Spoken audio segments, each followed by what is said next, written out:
should, oh, it does have a timer. Oh, it has a timer up there. Yeah. You said it. Well, as soon as we get the thumbs up, we can hear. Yeah. Then we can have that just as that gets closer and up, you know.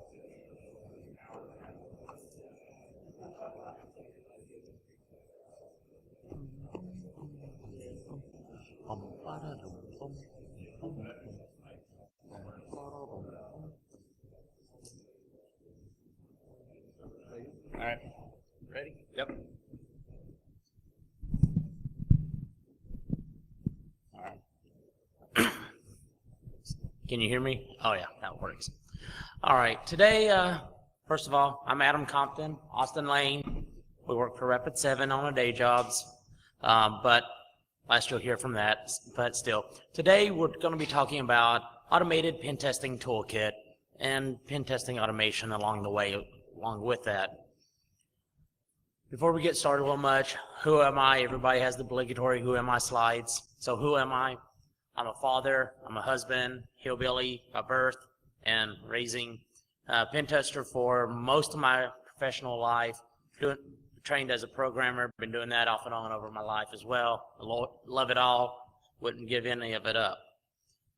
Love my children and my wife as well, of course. Have to say, no, I love them all. I love them all. They're up here somewhere, so. Hey everyone, my name is Austin Lane. This is my first talk, so bear with me. All right. I spent about 7 years as a developer making horrible, insecure stuff, and then I switched over to security and spent the last 4 years breaking all of that stuff. So it's been pretty exciting. Not quite as long as Adam, but it's been a lot of fun. So I'm really excited to be here. Your beard isn't as long. Yeah, I'm working on the beard. So like we said here today, we're talking about automation of pen testing and our tool, the automated pen testing toolkit.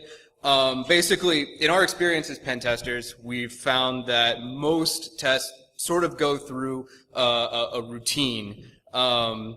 There's, the recon and discovery, finding out what's on the network that you're looking at, testing simple services, there's things you do for FTP, there's things you do for SMB, there's things you do for NetBIOS, stuff like that. Default creds, you're running lists, you're going through appliances that have admin or something like that. You move to common exploits, MSO 8067, things like that, that'll get you access to a machine. Once you get access, you start dumping creds and info, you're using Mimikat, something like that, to pull info off of the machine and then turn around and use that as a pivot to get further access into the network. What we found is this routine can be slow on large networks. The bigger the network, the more instances of each service you're going to have, the more of each of these that you're going to have to go through and say, okay, anonymous, admin, stuff like that on every single one of them. But what we found is most of this can be automated. Linux in general and a lot of other tools have some great stuff, Bash, Python, Perl, Ruby, anything you want to do to run some of these automatically, but in each instance, you're running your own things, you're having to come up with a quick bash script to, do the same task over and over again and then dump all of that into a file that you can review. So we wrote a tool to help with the automation. This is APT2. So let's go through sort of a typical pen test routine. Generally, you start off with Nmap. You're scanning all the ports. Your client's giving you 10.0.0/8. So you're going to be there all day looking at everything that's running on this giant network. When you get the results back, you go through and you say, okay, I see port 21, so I'm going to run FTP against this, and I'm going to look for things like anonymous FTP or, what's being hosted on these FTP servers. I see port 80 or 443. Go through and I'm going to take screenshots of all the websites that are on here to see, are these custom sites, are these appliances that are hosting these services.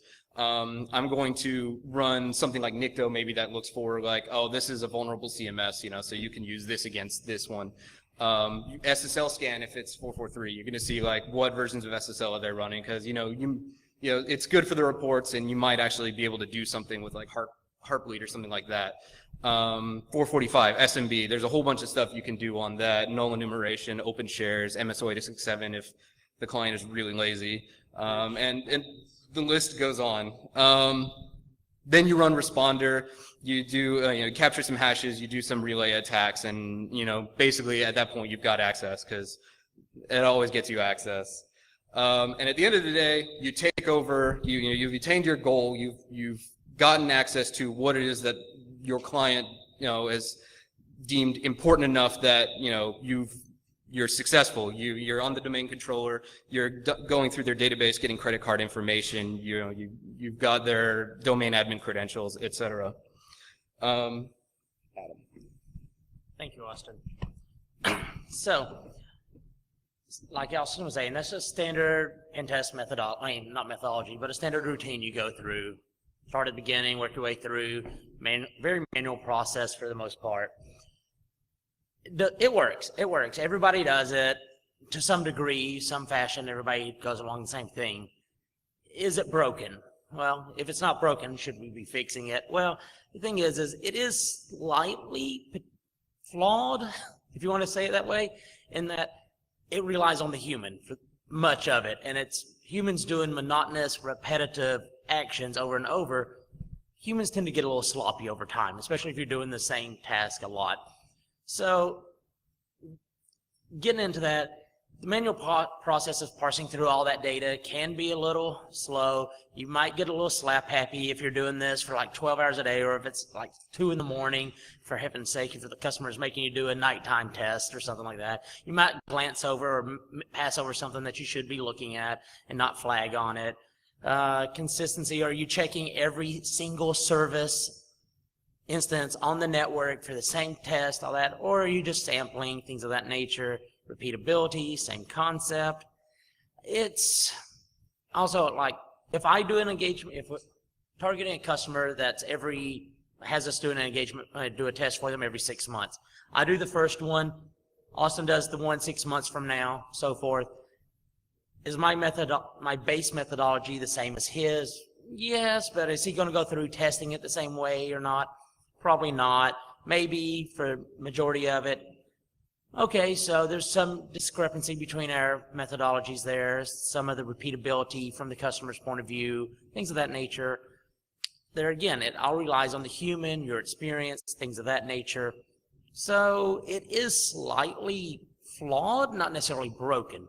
Well, we can fix a lot of the underlying aspects of this. Some of it we can tweak, things of that nature, and in particular, automation can help with a lot of this. Thus, we're talking about automation and pen testing, but still. So you might ask, why don't you just use insert favorite monolithic vulnerability scanning engine? Well, you can, but there's certain issues with that, certain good things. So for example, some of the good things are there's a good number of them to choose from, open source, commercial. Some of them are fairly cheap, some of them are free. They're fairly useful and very useful in some scenarios, but maybe not in all. For example, you find the world's best web application scanner. That's great, but that doesn't really help you on other types of testing. Or you find something that's really good on one type of testing and it has lapses and other kind of stuff. So you're not going to find anything that covers everything perfectly. And I'm not going to say that APT does either, but it gives a good base to plug things in as we're talking. We'll talk about it later. Well, why not just use one of these large scanners to begin with? Well, while some of them are cheap, some of them can be fairly expensive. Yeah, leave it at that. Some of them can be fairly expensive. Some of them can be fairly resource intensive. For example, I power up one of these nice horn scanners on my laptop here. This happens to be a fairly beefy one. It can handle it in a VM and go processing. I might not be able to fire up too many other VMs on here. It's eating up most of my RAM, processor, things of that nature. So, okay, it kind of ties my hands a little bit on that. But more importantly, you get down to, let's say you want to add a new check or a new test or a new tool or something to that big monolithic thing. How easy is it? In almost every case, it's going to be fairly difficult. Yeah, they might have a bug reporting board or something like that, but that might take weeks, months, so forth down the road for get fixed or get added in or things of that nature. as we're talking with APT later on, we'll show how easy it is, or we'll discuss how easy it is just to add your own tool in there, your own commands, your own updates, things of that nature. So there again, I'm not saying that any of these big vulnerability scanning engines are bad. By no means am I saying that. I'm just saying that they're good for what they're targeting. We're looking for something a little more universal in there. A lot of this, okay, so you want to get something a little more broad spectrum, look at some other things. For those out there who've used Kali, which should be probably every single one of you out there for the most part, I would be willing to guess, you're already aware that most of the tools that you're going to be using on an engagement, things of that nature, you'll probably find in Kali. It might not be the absolute latest version, or you might have to add one or two tools in there. For the most part, there's quite a few in there. And as a basis, we tend to use Kali as well, so we build tools on top of it, things of that nature. Isn't required, but still we do so. So you want to automate some of your stuff. As Austin mentioned before, there's lots of different ways. You have Bash, you have any of your scripting languages, things like that. But also, keep in mind, a lot of these other tools have their own API interfaces, things of that nature. A lot of vulnerability scanners have RESTful APIs that you interface with. Metasploit has the MSGRPC interface you can use. Any number of other things. And if your tool doesn't, if insert tool Y doesn't have a kind of interface, if it can give you textual output of some kind that you can parse, you can script around that. It takes a little bit of regex, some parsing, a little manipulation, but you can do it. It's just a matter of how much you're willing to make the data fit the model that you want. So we went through a lot of that process, got it going, took care of a lot of the base work, get it up. We have several modules in there at the moment, and we're pretty happy with what we have so far, and it's hoped to grow a lot more, but we ended up writing APT2. A little aside, yes, I know APT2 is a weird acronym, stuff like that. It's my habit of naming tools after common acronyms that I like to make fun of, so sorry about that. But yeah, I have other ones out there, you can find them.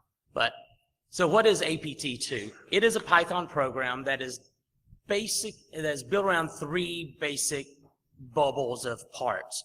First, one of them is the knowledge base, where every piece of data that is gathered, processed, stored, things like that, is stored in. It's in just a knowledge base at the moment, generic knowledge base, no real relevance there, that's thread safe and so forth. Then you have the event queue, which says when certain actions should be run, when other ones shouldn't be, what are preconditions, postconditions. It's the real brain of the operation there. Then you have the modules. Modules are the same as they are in any other large program. It's like your Metasploit module is your plugins for Nmap, or whatever. It's the modules for APT. What they can be, they're very atomic. They perform small actions. They have preconditions, postconditions, things of that nature. Austin will be talking about them a little more in a moment. Take another step down. Right now, it's based, it can pull in multiple inputs. Right now, the primary input that we have written up for it to pull in from is just Nmap. Almost everybody uses Nmap at some point during their engagement, typically near the beginning. So it pulls in Nmap. It can parse out the output, build up an event tree, things of that nature. It pulls in all the data from Nmap, pulls it out by host, port, service, any other data that might be in Nmap, and any other tool there is, puts it into the knowledge base. In the process, it builds out an event tree or event list for the event queue to process. What's the next one there? Oh, yeah. And once that's built out, then it goes through, pops off the top of the event queue, says, okay, what's the first action, first event? Okay, which modules are listening for this as a precondition? Okay, you three are fine, go process with it. And then it goes to the second one, third one, fourth one, so forth. However, that's fine, that works, but what if a module has some output that can cause another event? That's fine. Modules not only can consume events, but they can produce new events for other modules that might be listening for them. This is great for scenarios where you might have something like one event is found new port 445. Okay, there's a module listening for that. It takes it, checks to see if there's null sessions. Okay, it finds that there's null sessions on that particular instance. It fires an event saying null sessions found on this host. Another module might catch that and go, oh great, you have null sessions there, let me try to do user enumeration. It does user enumeration. If it's successful, it goes, hey, I found new users on this network. Hey, go do something. There might be other modules that are listening for that kind of event that do other things. It's not always a linear path. It might branch out, branch in way, branching, things of that nature. And it's very dynamic. At any point when you sit down at a network, there's not a real way to know which modules are going to be run in what order, at what time on the network based on the way the event queue works. And then the process just keeps looping and looping until the event queue reaches 0. That event queue can grow and shrink as time goes on as other modules create new events, consume events, and so forth. That is as much detail into that as you probably need to know at this point. By all means, if you're interested later, check out the code, look at it, talk to us. But we'll get into other small aspects of that in a moment. So you have this APT tool out there that can do things for you. How does it help? Well, it helps with right now, the simple aspects of your engagement. It's that first footstep on the network. What are you looking to do? It'll go out, it'll do fingerprinting, it'll go out, check your anonymous logins, it'll check null sessions, it'll do some of the simple attacks, things of this nature. It does all kind of little things right now, all the way through responder, secret dump, things like that. The more common things are scripted up already, more to come. But it does it in a very efficient, quick manner, and it does it much quicker than what I, as a human, could get in there and doing.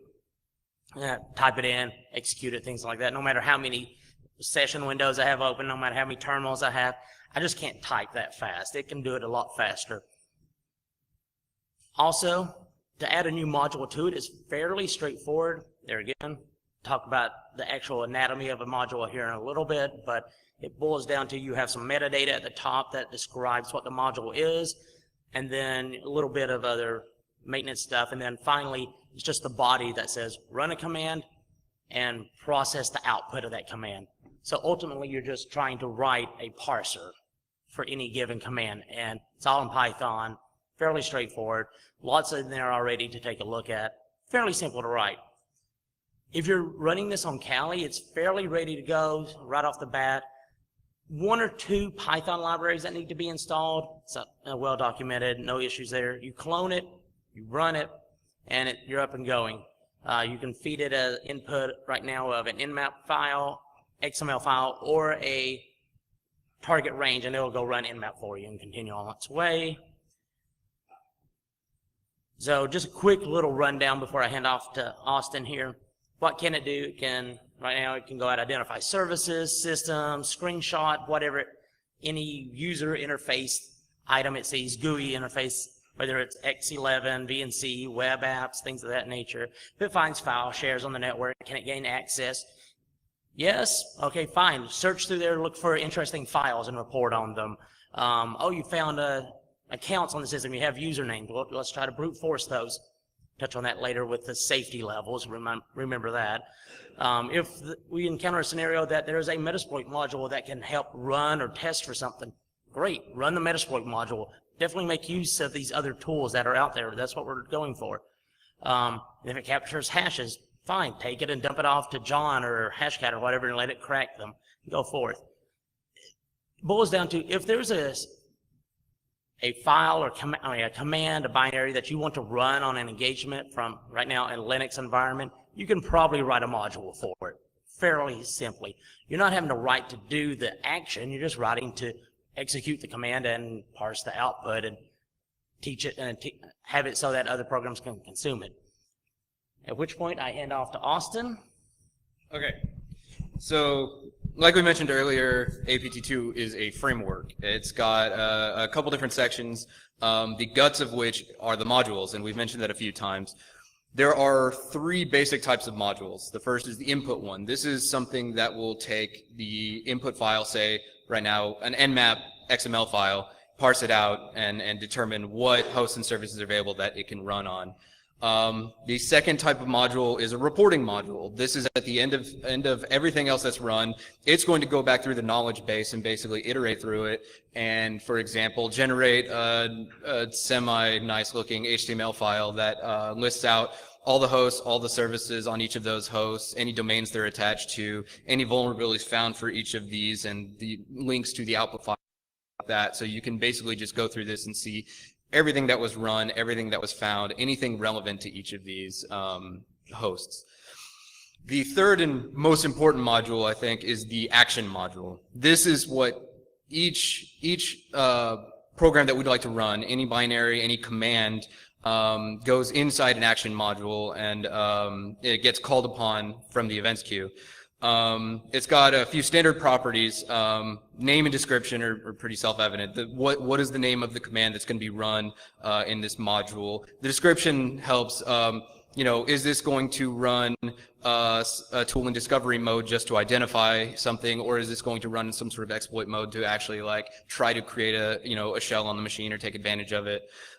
Requirements, this is typically the name of the application that this module is going to run. So if you're trying to make a Dirbuster module, you would say the requirements is Derby, and then when APT2 is run, it'll load up this module and try to execute that and see if that's actually existing on the system. If it's not, you get a warning at the beginning saying, hey, you're missing this.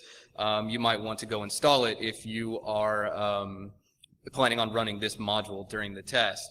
For things like Python libraries, you can also make them a little more descriptive. So whereas with a binary, you can typically run apt-get to install it on here. Maybe a Python library, someone has a preferred method of doing it.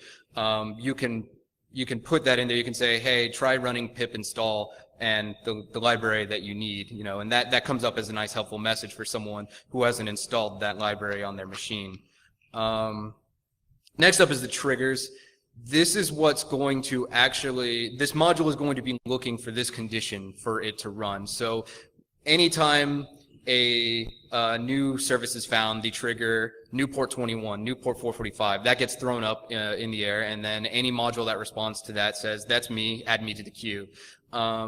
Anytime a module runs and it says, well, I've found, this thing is vulnerable to anonymous login, or this has null enumeration, or I found credentials, it's going to throw up a new event there, and any module that is triggered off of that says, oh, that's me, add me to the queue.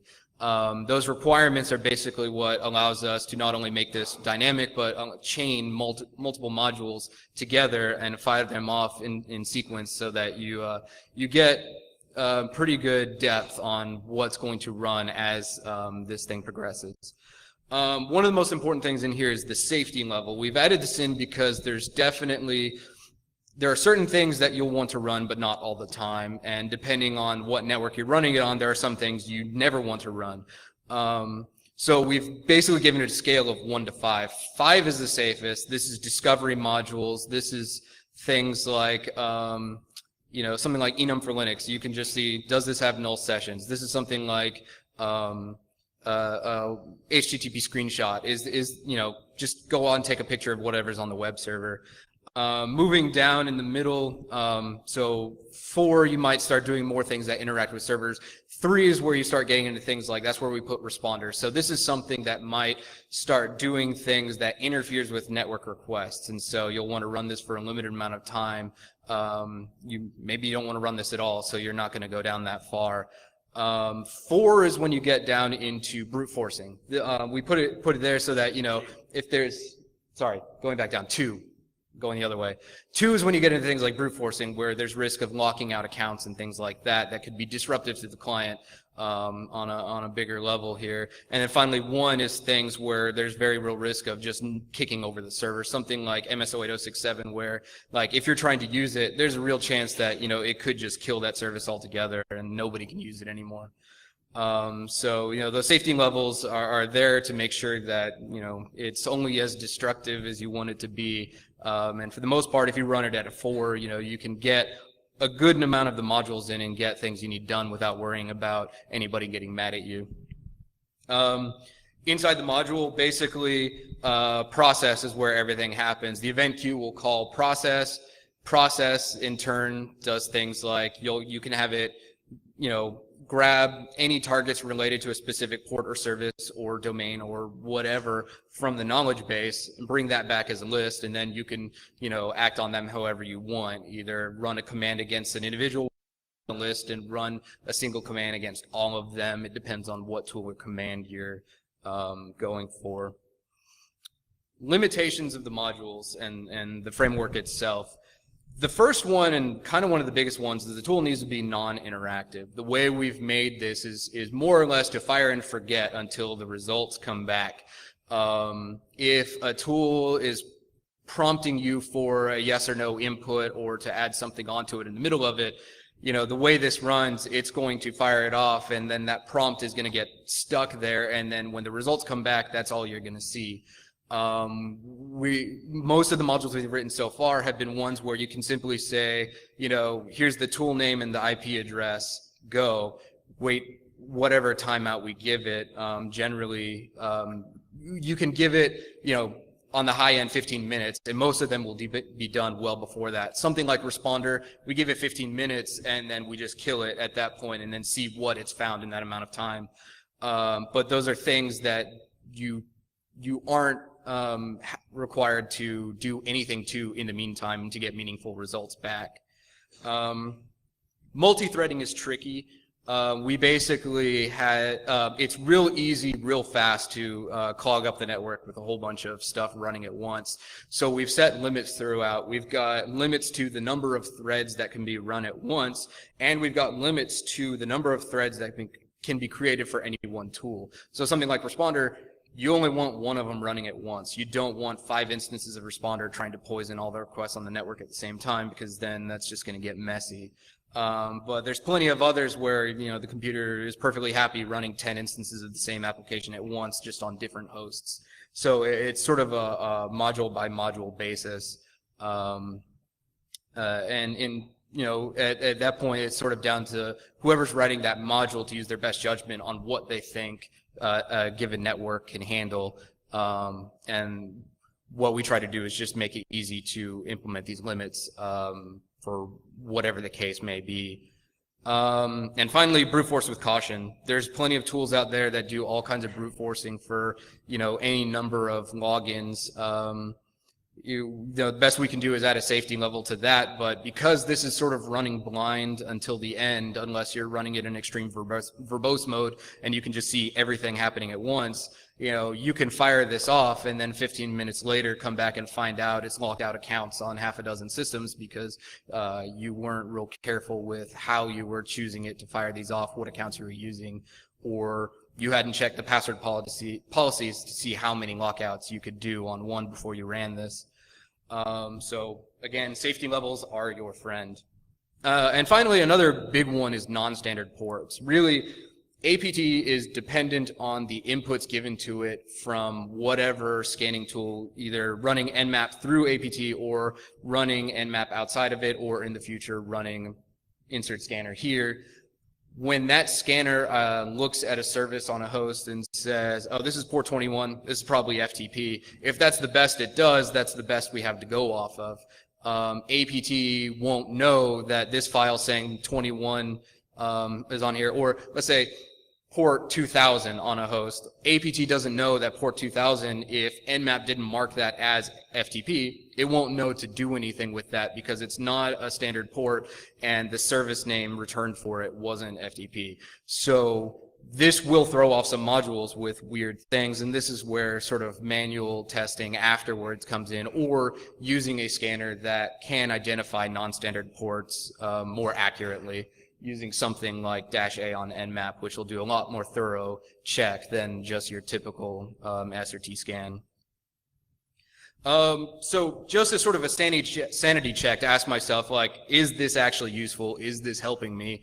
I just came up with a little scenario where I sort of tested myself against ATP. I just said, okay, what if I'm sitting on a network and there's 30 FTP services on these hosts?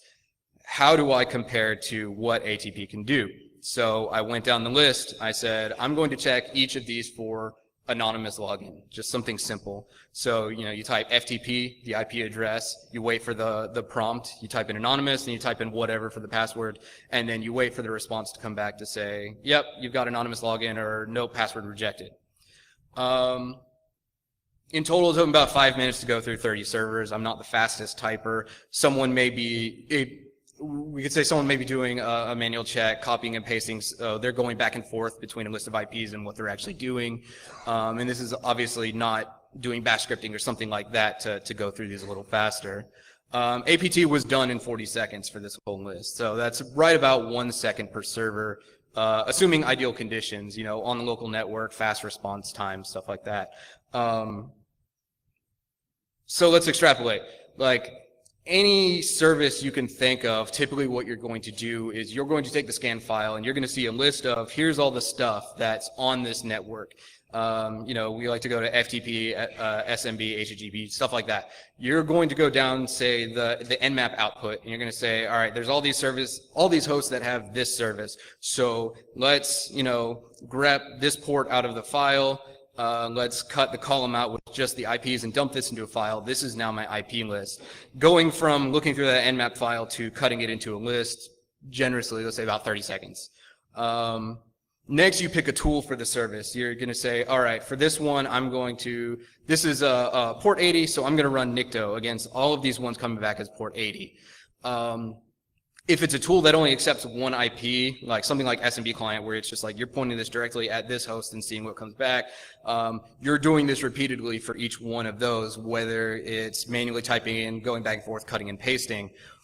If you're like me, you have to read the help menu for every tool that you use, so you're going to add an extra minute on top of that, just figuring out what arguments am I supposed to add to this. That's another 30 seconds plus of just taking the IP, typing out the name of the tool, and firing it off. Now you repeat for every service that you want to do this to and every host that you want to do it to. And this baseline time of just selecting a port, generating a list, selecting a tool, getting the arguments, running it against everything, this time adds up. This is, picking and choosing a tool, figuring out how to do it, doing it against everything. APT2 removes this baseline time. It's all pretty much instant. It's going to see a list of services. It's got a bunch of things that correspond to each of these, and it's just going to know, these are the arguments that are going to run against it. These are all the things I'm going to run against it. Let's go. And so basically, those minutes of each tool that you're going to use are now wiped away in a matter of 1 or 2 seconds for it, just to throw all of this out here and wait for the response from the server instead. So now to just give you sort of we've talked a lot about how this stuff runs, so now we're going to do a sort of a video demo of what's actually running, and we can show how the process works and what comes out of it. Give me a second here to make sure I got it up and going. And, all right. Assuming it's working. Yeah, there we go. So first thing you're going to notice is when you do it, well, no, it's not showing. All right, let's pause that. That's not displaying. Let's take that out full screen. And that's still not showing. All right. Yeah. In a moment I will. Okay. All right. Let's end the. Let's jump back over here. Hey, can you see that? Yay. All right. Let's go with that. Grab the mic so I can take a look and go hit rewind and hit play for me if you don't mind. So, one of the things you're going to notice is there's a bunch of files in here, APT2 modules, the file config, things like that are the things that, oh well, that's fine. It's the kind of things that are there. It's standard .h help menu, a bunch of things in here for verbosity, for the output, bypass menu, safety level. As Austin talked about it earlier, very important, defaults to 4. You want to set that to whatever your threshold is that you're looking for. You can input a config file. You can import a XML file, things of this nature. You can read it probably faster than I can glance over there and see it. The config file, a bunch of things in here. One of the things that we're talking about right now is the Metasploit interface. So to facilitate the interaction back and forth with Metasploit, we're using the MSG RPC interface. So go ahead and fire up MSF console, have this going. reason I'm going this route with it, you can do the Metasploit interface ever how you wish. I go this way just so that I have the sessions available to me after the fact so I can still interact with them even after APT finishes. Okay, where are we going here? We're going to run it. Help. Okay, you're doing the very verbose, bypassing the menu. There is an interactive menu system with it as well. I tend to run it with the -B just to bypass that, so it's to set it and forget it, let it run, and you just watch output or come back to it after the fact. So here we go. See some of the output, how many modules were loaded. This is slightly older version, about a month old. Newer version has a bunch more modules in it. Anytime a module requirements aren't met, it outputs it at the top up here. It doesn't stop APT from running. It just doesn't run those modules if they're encountered now. That's one way it's fault tolerant if some tool isn't present on the system. It goes ahead and scans. It finds that a couple vulnerabilities are in the system. These are fairly minor one at this point, but they're still flagged as vulnerabilities. Lots of output. I have debugging enabled at the moment for this. It's executing various commands. You can just see what's going on. I think threads are set like at 5 on this one right now. So lots of stuff. Go around checking a bunch of host stuff. More output, anonymous FTP, so forth. Going down through here. Null sessions. Let's see where we at. Found something was part of, actually it's not part of a domain, it's just part of work group, but there's others down here in a moment it'll flag. But yeah, this is just a bunch of the commands that are running at the moment. Where are we at here? Okay, right there is part of a domain. It pulls that in. So now it builds that into the knowledge base, knowing that there's a domain out there called HackNet, and in the future it'll start using that data when it's attacking systems and so forth. What was that? Oh, that was all the active. Every 15 to 30 seconds, I forget what it works out to, it outputs a list of all the active modules that are currently running if you got debugging enabled. One of the issues that got it to do, the to-dos is whenever you hit enter, it'll output that as well, just so you can see what's currently running at any given time. Found a bunch of IPs, a bunch of users on a particular system, so forth. Those result in their own events being fired. Another one down here, users on a Windows system, pulled them out. Null sessions, user enumeration was able to pull it. Oh, we're down here. It's going to be kicking off Hydra in a moment to try to get some passwords. You're going to be doing that here soon, I know. It's doing RPC client, stuff like that still. It does it a little bit about order. Identified, username, administrator, password. There's a couple more of these down here. What it does is anytime it finds, there's a module in there for password guessing at the moment on SMB. If it finds SMB users out there on a system, it has a very short default password list that it tries. That is going to be expanded with a couple more modules as soon as I get a chance to code it up that will dynamically generate that list based on the network name, the season, the year, things of that nature, as well as their lockout policy, if we can determine that, so that it will only go up to like lockout policy -1 attempts on any given account name, things of that nature. It finished, you saw that there was a session captured in the background. You can still interact with it at this point if you wish. Right here, boom. That was from MSL 8067. At this point, you have new directories, log, report, and proofs. Let's go ahead and look at logs. Every single thing that is output or done by the tool is logged in here with date, time stamp down to the second, so you can start piecing through there. If the customer comes back and says, something happened to this system at this time, you can go through there, trying to narrow down what was going on. Were you actually targeting it at that point, something of that nature. So let's jump into the reports. There's the report Austin that was referring to earlier. That's just one sample of a report module that can be written, generates this kind of report. We're not going to display it in the demo here, but still, you can have any kind of report generated out. You can have it output to comma separate values, whatever you want. Just a matter of writing a little module that will pull from the knowledge base to output in whatever format you wish, leaving that up to you all or to us if we get the chance.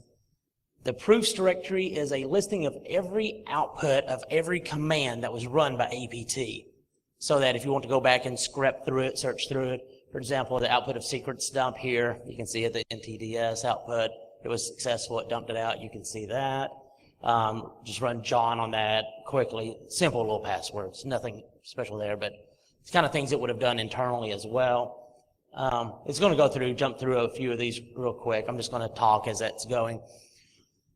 Reason we have it capturing every output and putting it out there in this way instead of just discarding it when it's done is that, yeah, fine, we have all the data in the knowledge base that we feel is useful, but here's all the output of these. If you want to go through and grep through for some nugget of information that we might not be parsing out yet or some of that nature, it's all still there. Also, in our reports at least, when we put in a finding that vulnerability XYZ was found on host, well, here's an example of how we tested for it. You can open up one of these files, screenshot that, and that shows the command that was run, the output of it, then you can highlight it. It's all there ready for you to use that in a report if you wish. What's it doing here? For the Metasploit modules, there's multiple types of Metasploit modules for APT. You can write ones that are exploit-based ones, and ones that only react when sessions are opened. If a new session is opened due to any exploit, one of these other modules can run, such as going in and dumping system information, going in and dumping Windows hashes, things of that nature, or any post operation you want. It's going through, doing a few. The knowledge base will show in a minute, just more of the hash dumps, stuff like that. But still, this is almost done, I think. Yeah, so that's just a quick run through of it. There's been a lot more added to it. Right now, the knowledge base dump that is dumped out to the file system after it's done is XML. That's soon to be replaced with a SQLite database that you can open up and search through. In the current version, though, it is just the XML database. So you can go ahead and close that out. Just hit the X there. Or that'll work. Go up to slide. I think it's F5 or something. Oh well, yeah, it's on a Mac, so it doesn't work. Right, just go up to view. Yeah, I'll do it.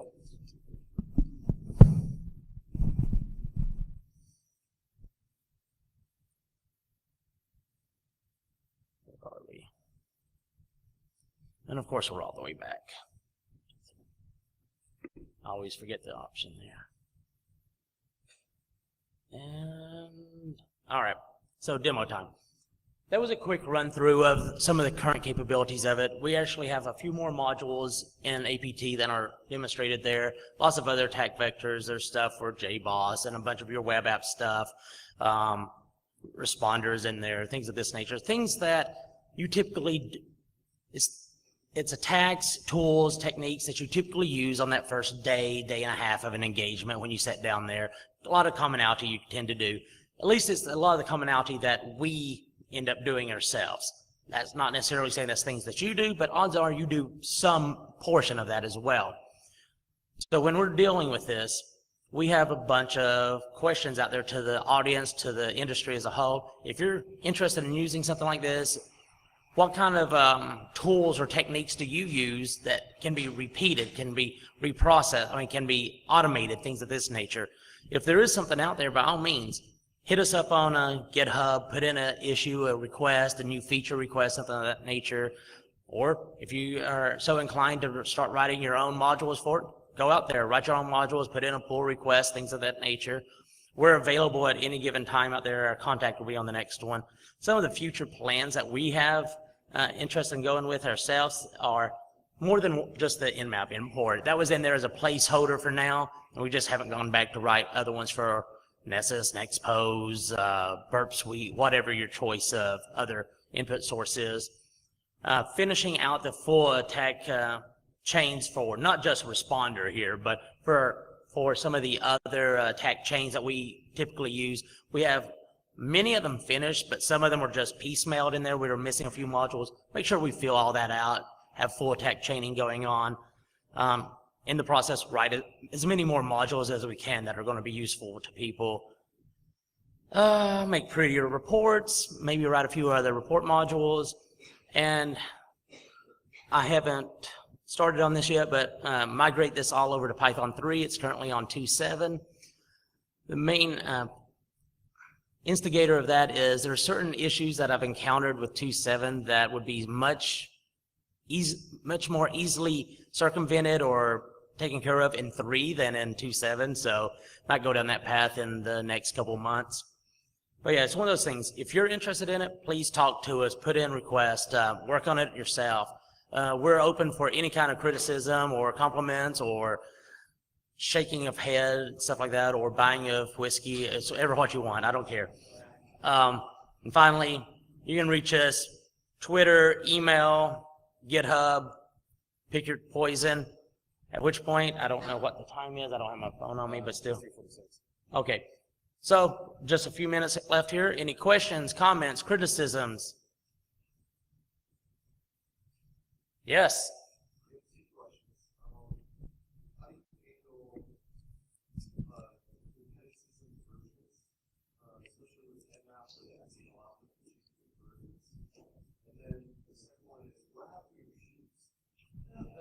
Oh, they're over there. They were bothering my feet, so sorry. I'm not used to them, but still. Shoes are over there somewhere, but how do we handle dependencies? As of right now, we're going off of the base version that is in Kali on each instance where possible. When those get updated or when the common version of each tool is updated, we're planning on going back and checking each module and things of that nature. There are no actual version checks within the modules themselves, other than the fact that the module will just error out if it doesn't work the way it's expecting. The command line options are different. It'll output an error log. You can look at that, figure out what's going on, and put in an issue ticket, and we can address it at that point. But like I said, we got our first issue ticket last night. Shout out to Chappie for finding a bug for us. Yay. Yay. Yeah. Luckily, that's an easy one I can fix quickly. So, but yes, if you are using it or if you just want to bug us or whatever, put in tickets, things of that nature. We're happy to comment with you, talk to you, whatever. Yes, sir.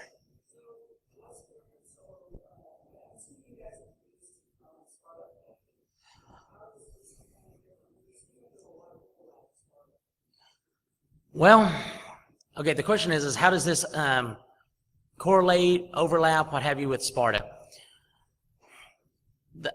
I don't have a great answer to that other than to say that at the time we were starting to work on this, we didn't, including Sparta, we didn't find any tool out there that met our needs the way that we wanted them met. So that's why I'm saying even with this, APT2 works with us the way that we like it. We tried to open source it so other people work on it, and we're not expecting it to be a one-size-fits-all out there. Obviously, there's lots of tools in the InfoSec industry that helps illustrate that not everybody likes the same thing, does it the same way. If this way works for you, great. Work with us on it, help it make it better. If Sparta is the way that you choose to go with it, all that, great, go with that. And maybe we will, in a little bit later, do a more in-depth comparison of the two and see if there's something we can work with them on or pull from or something of that nature. But just off the top of my head, the best answer I can give you is that it didn't fit our needs as what we were needing. So I know that's not the best answer for you, but that's the honest truth. Anybody else out there? Yes? No? Maybe? All right. Well, thank you all very much. Have a great rest of the day.